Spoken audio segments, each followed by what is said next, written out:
is Amalia Aeon Karis. This is Satya, and you're listening to Love, Sex, and the Hidden Agenda. Our podcast was created with the sole intention to release toxic shame, illuminate our shadow nature, and expose the mysterious entities that feed off our most precious life force, our sexual energy. To learn more about our life-enhancing courses and transformational retreats, visit knowtheself.com. Let's dive in. We've talked about alcohol use many times in some of our other episodes, and today I'm so happy to have Valentine back. We were talking off of the podcast and some interesting stuff came up that Valentine is willing to share today and talk about. I'm still fascinated with this subject because I myself have struggled, and I know a lot of people are struggling with this now, and I'm trying to understand it on a deeper and deeper level. So let's talk more about alcohol and spirits. And I want to have a deeper understanding, and I want everyone in this world to have a deeper understanding about the spirit of alcohol and why so many people feel like, wait, why can't I just have that one drink? Or why can I have one drink sometimes? And then other times I'm literally just pounding and I'm disappearing. And why do I want to stop? And I feel great when I stop, and then I'm fine. And then one night I just can't stop. And so this is, there's a lot to it. There's a lot to it. And it's not a disease. It's a spiritual battle. I don't even know what else to say, and until people raise their awareness around this, no wonder we can't solve our alcoholism. No wonder rehabs cannot fix it. The only thing actually that's ever been proven, and all of the studies show, is some form of spiritual awakening. Valentine, I want to hear your story, and that'll make it clear what we're getting at here.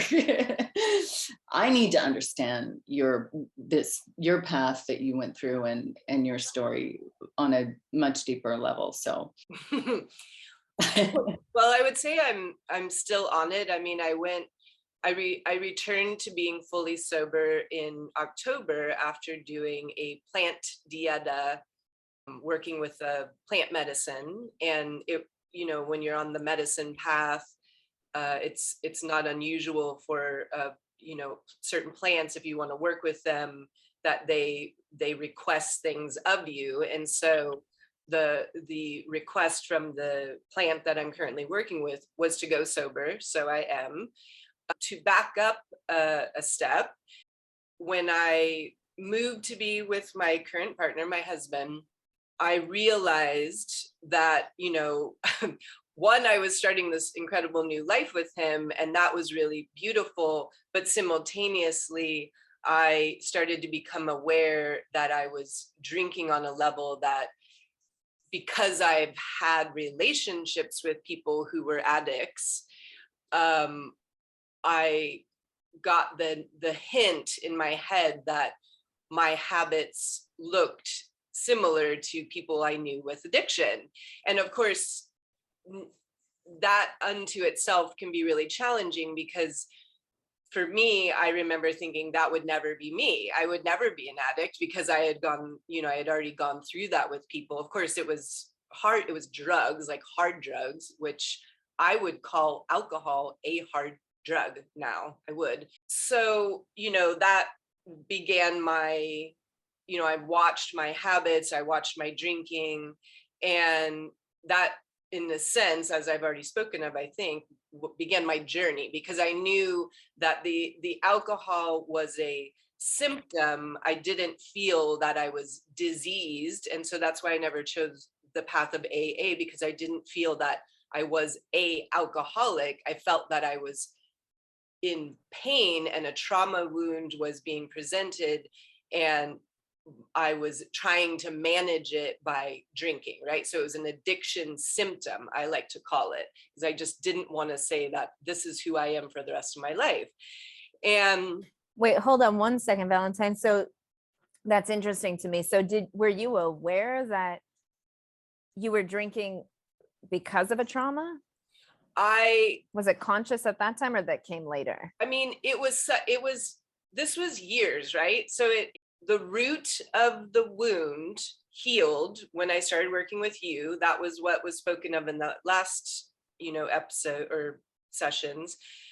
But it took me all those years. It took me 8 years. I mean, what was that, 7 years ago or something? It took me 7 years of being on my healing journey to try to get to the root. And that included hypnotism. If you looked at my bookshelf, it's like a million methods, sound healing, just ayahuasca, plant medicine. I mean, just everything, right? Like I was trying to throw the. So you were just trying to figure out what was wrong with you, why you were doing this, or you knew that there was something that you knew what the trauma was. You didn't know. I didn't know what the trauma was. Yeah, that's what I want to be clear about. I didn't know what the trauma was. You just knew you had the behavior. I knew of something that had a secretive root in your unconscious mind. Okay. I sensed it. I felt a stubbornness in my being that I wasn't just going to say, I'm an alcoholic, I'm diseased.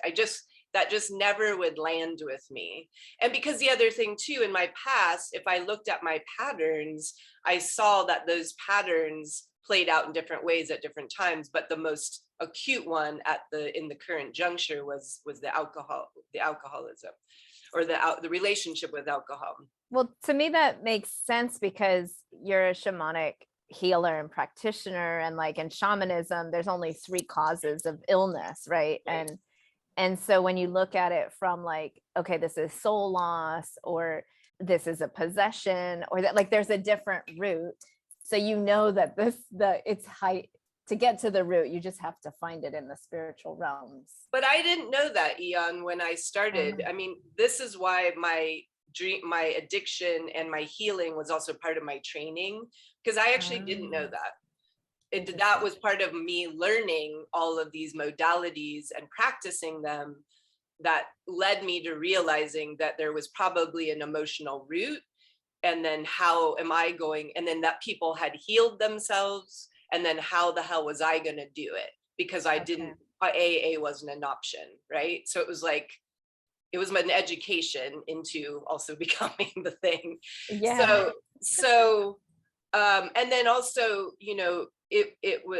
there's a lot to it, because this is where I think it's challenging in our culture, because I did feel that part of my path was to work in the wine industry. But when I worked in the wine industry, it was like I experienced it as art, and the people that drank, in truth, I didn't feel like they were possessed. I didn't feel that they had these problems. They were thriving, they were flourishing, they were happy, and they had a really full and beautiful life.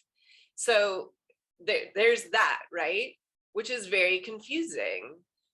And then there was me knowing the whole time, I know I got a problem, and I didn't want to admit it, So cut to 2020, I basically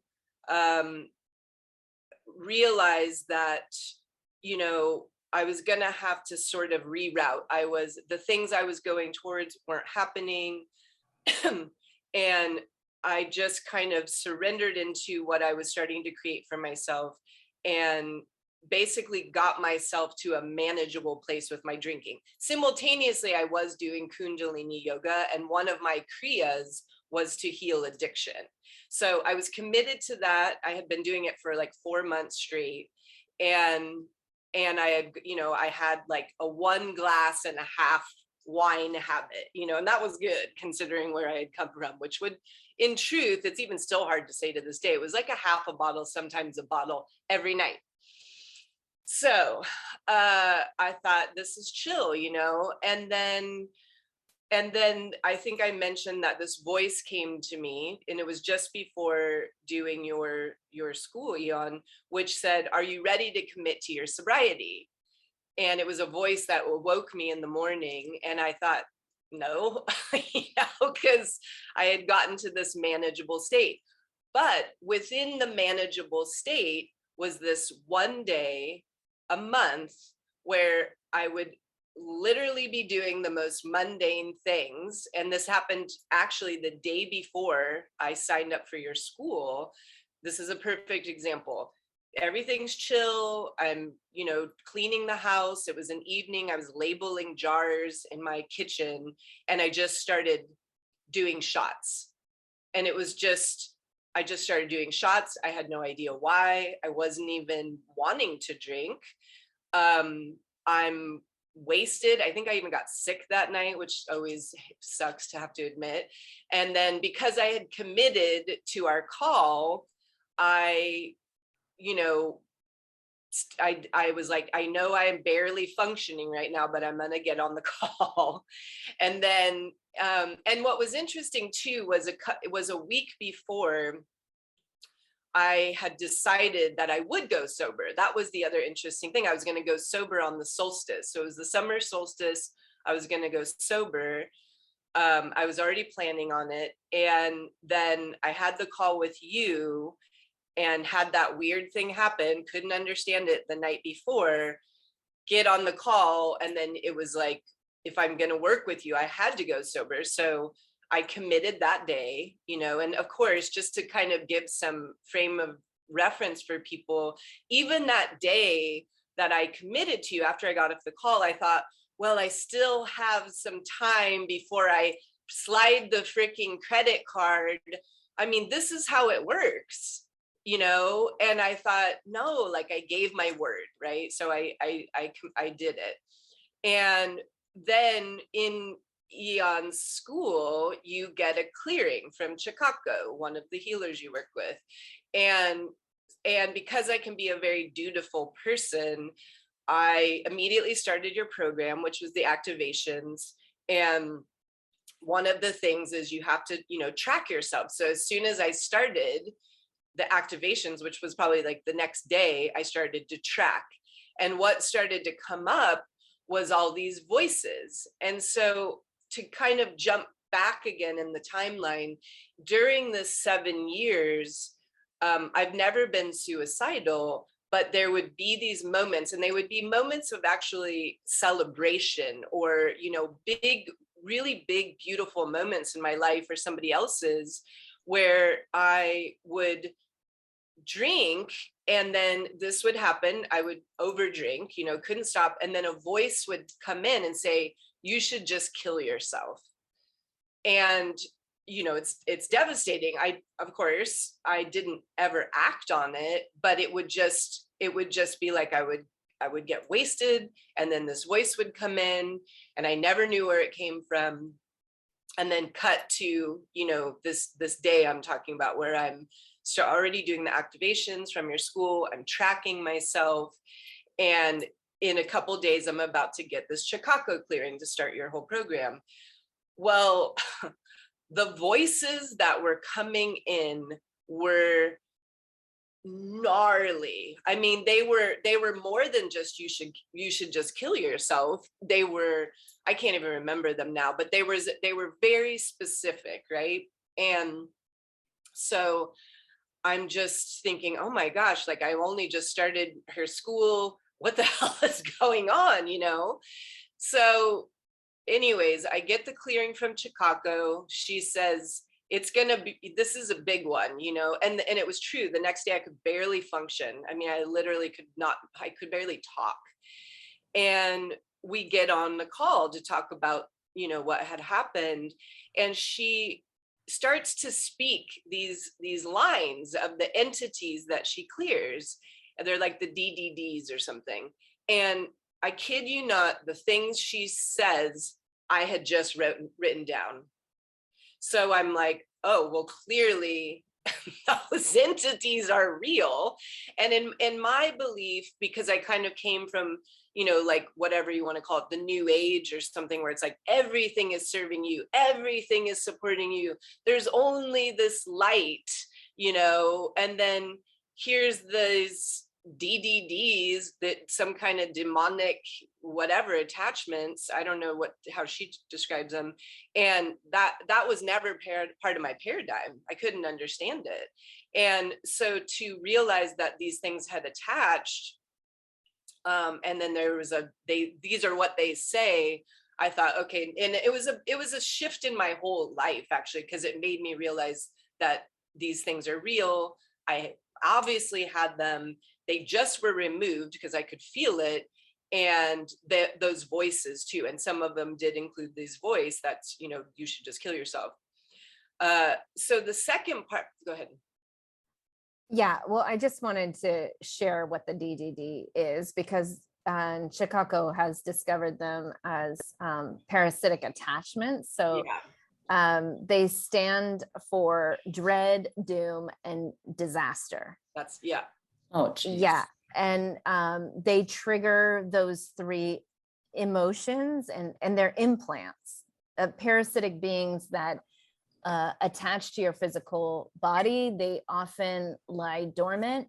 And so they're kind of quiet, and you don't really detect that they're there until something happens, and then they get activated. So it's like a trigger happens, they get activated, and they start assaulting the person that they're attached to with these thoughts. And so it's like despair, destruction, disappointment. You feel derailed. It's all the D words, right? Yeah. Yeah. And that's what was happening. So I had the voice I had heard for the last whatever 7-8 years. Then I had the DDDs because they knew they were about to get a clearing, right? The other part too was in Chicago's report. Excuse me. There was some dates of when these things had entered, certain entities had entered. And obviously I can't go into the whole details, but the date was very familiar to me. And it was I had to go back some years, and it was a significant day where, a teacher of mine and I had to part ways. And it was devastating. Talking about the D's, it was devastating. And I remember the experience felt. I remember. I mean, now I know what these more of what these kind of attacks feel like. But at the time, I remember I had just had a little puff of tobacco with some cannabis in it, and I was slammed. And I couldn't understand it, and I didn't know what happened, and I was a mess. And that was the date on my report that these two entities had entered. So those were two for me, because it wasn't part of my belief system. I didn't know anything about this, and I didn't know other people experiencing it. It was proof. And so one of the things there's more I could keep going, but just to kind of complete this story is once I had that clearing, and once I had that healing, last year, when I was, completed your program, Aeon, I did have some beverages over the year, and I've never had that voice come in. I've also never wanted, I don't really enjoy, I've never gotten drunk since. I don't enjoy it. I liked, I coming from the wine industry, I have a palate and I do love wine. So I would enjoy having a glass of wine, and then that would be enough for me. So it was that. This is also such a testament to me. It proved to me that I wasn't diseased with alcohol, because I never thought about it, And the other thing, just on behalf of other people, what I've realized now about the parasite and the spirit, or it can be demonic too, and that's another story, because it has a voice, and that voice, I can recognize it in when other people have it, and that's something I experienced with a friend who's now passed on. But what happened, what I understand now, is that they don't want to lose their host, just like the sugar, bacteria doesn't want to lose. It makes you crave sugar to feed it. when you're open and these spirits know that they can now, imbibe through you, they would crash me down to spiral me out back into my guilt, back into my shame, back into my self-loathing, or whatever variation of it that would show up. And then the feeling would be like, well, whatever, I mean, this is who I am, I guess. And then you just start the pattern. And so it would literally, I would get well, it would activate the pattern by slamming me. And then all those old emotions that created that pattern that I was trying to escape from would come back, and then they have a host again. And can you speak a little bit about how you got to the root? So one was the parasitic attachment, and you also did some root clear, like you realized something had happened to you, right? Which we talked about in the previous episodes. That was in Right. combination with this, or do you think they were separate things? Like it was really just the removal of the entities, or was it also the recovering of this hidden memory of abuse? I think that for one, I think realizing that there was spirits that came through, I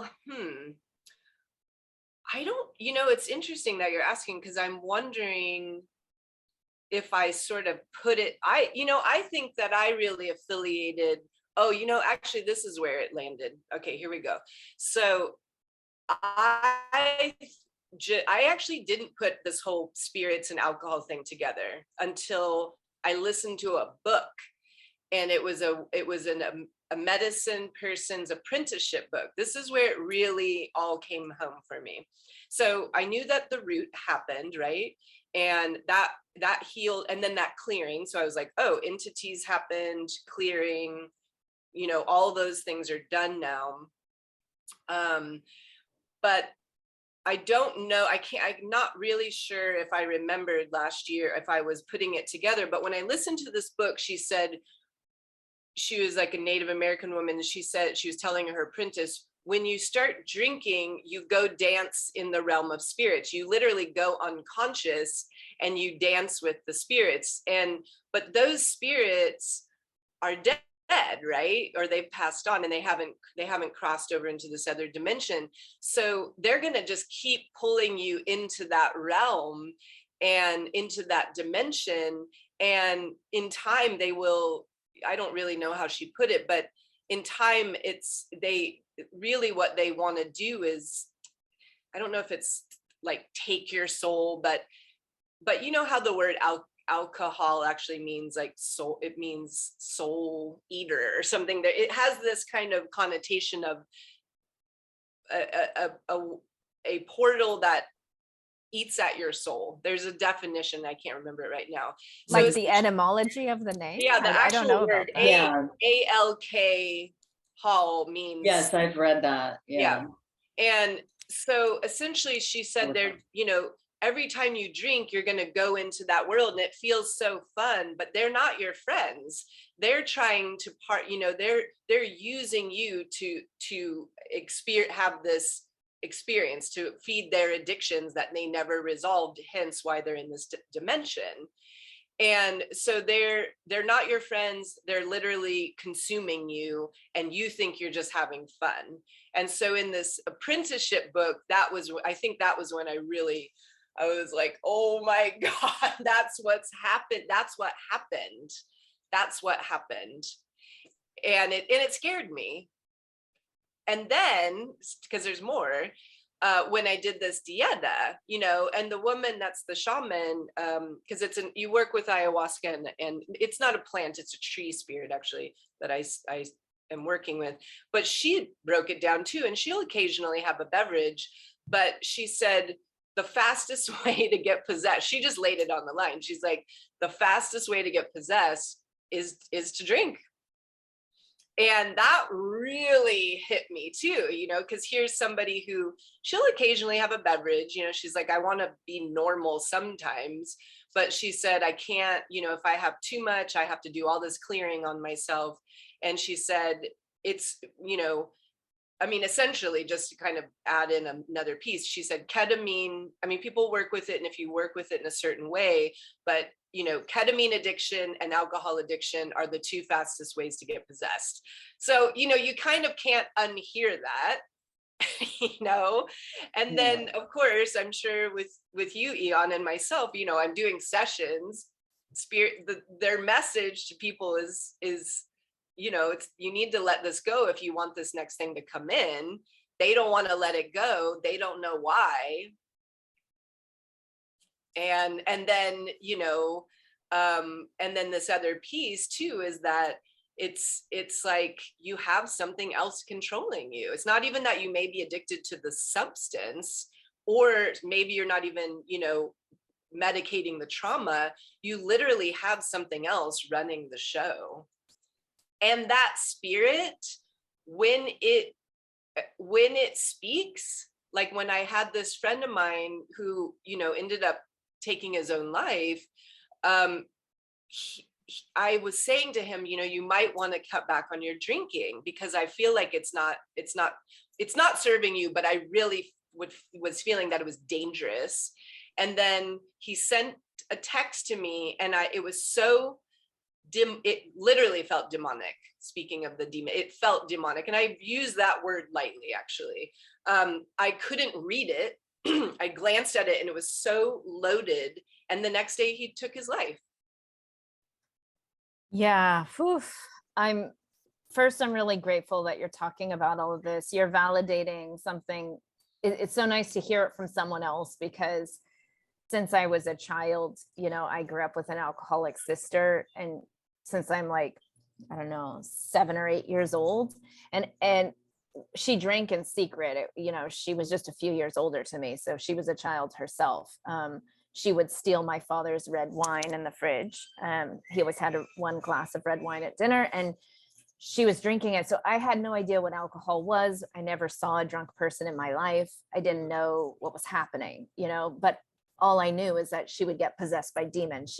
Her voice would change, her eyes would change. I would always see the entity in her. I always knew it wasn't her. And I was always searching for her. And I feel, she was who taught me depossession. Like, it was through her and all those because it was hundreds of times. And every time the demon was in her, she tried to kill me up until I was 30 years old. So that's a lot of years of me dealing with demonic possession from alcohol. And I did see it in a few others over time. And it's specifically women tend to get. So I'm just grateful you said that. I did look up what you were talking about. I never heard this etymology of the word. So I found it's Arabic, and it's al-kul, and it means body eating spirit. Yeah.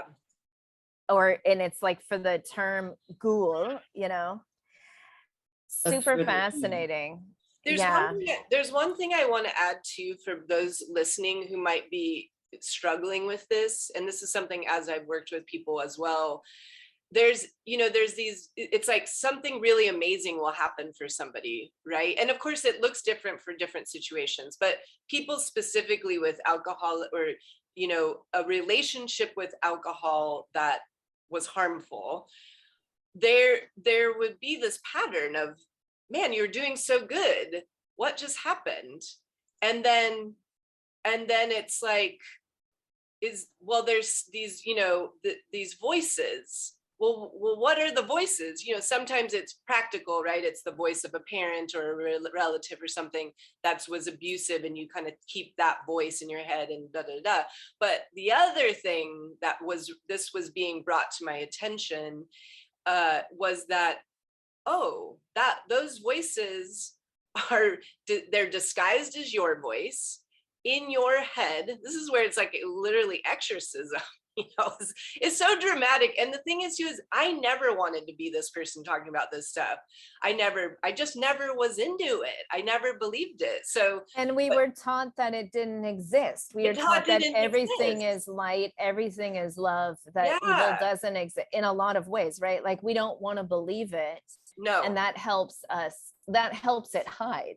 Exactly. And so So not only may people, myself included, have the voice of a parent that's driving them, the saboteur, or whatever word you want to use, there is spirit possession people have had with them for ever since they began drinking, especially if they've been traumatized. This is probably a link you've seen, Aeon, which is if you've had a sexual or some kind of abuse, you automatically are open. And then, and you too, Satya, I know you worked with, as a therapist for years, you're opened. And then if you add any alcohol, it's like that spirit was with you your whole time.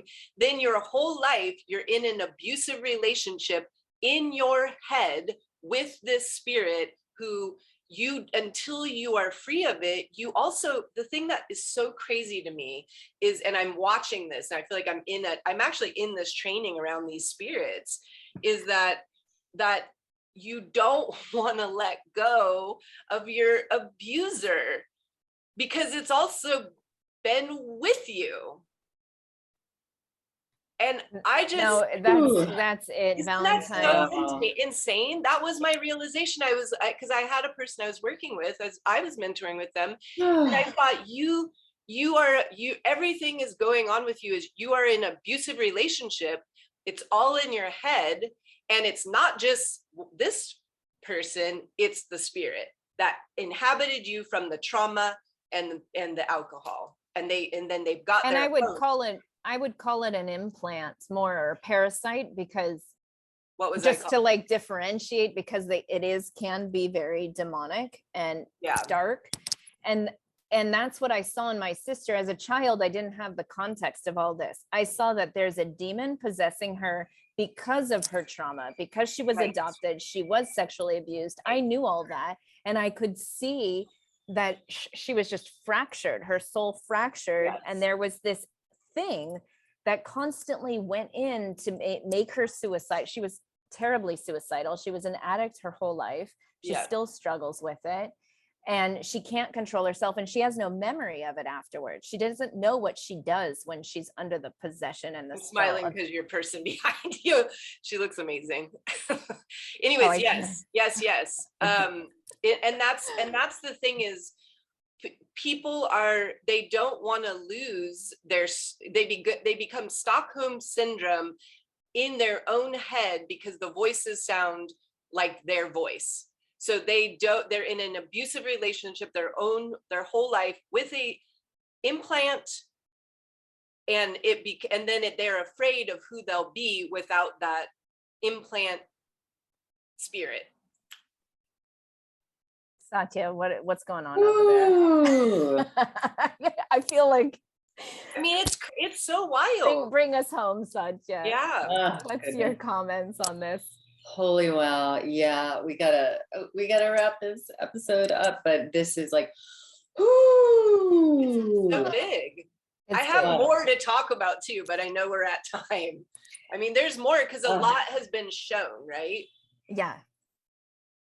But I want to hear it, Satya. You need to I'm just letting this, I'm just really receiving this, and I almost feel like I'm receiving it and sending it out to the earth right now. It's a very strange feeling. So I'm just kind of like, whew, like trying to breathe through it. And because I know these things, and I had looked up the alcohol demon thing, and